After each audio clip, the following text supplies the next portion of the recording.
ह्याच्यामध्ये एक असं लिक्विड आहे ह्याच्यामुळं आपलं वजन कमी होतं. हे प्रत्येकाने घ्यायला लागतं, काळजीने घ्यायला लागतं.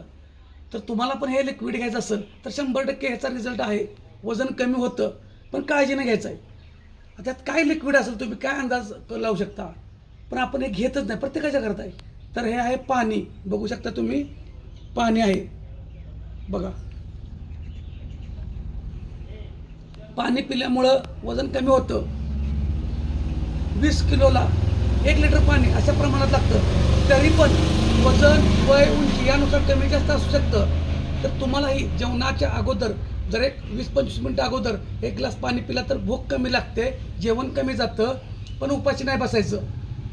तसंच तुम्ही जे काही खाता ते पचतं, मेटाबॉलिझम रेट चांगला राहतो, शरीरातील टॉक्सिन बाहेर फेकतं. तेवढं पाण्याचं महत्त्व आहे. त्यामुळं पाण्यामुळं तुमचं वेट लॉस होतो. तर अशाच माहितीसाठी फॉलो करा. आणि नंतर सांगू नका की पाणी उभारून प्यायचं, बसून प्यायचं, हा नंतर व्हिडिओ बघू. ह्याच्यावरती यूट्यूबवरती भरपूर गुरु आहेत. प्रत्येकाचं मत नको, अगोदर प्यायला चालू करा आणि वेट लॉस करा.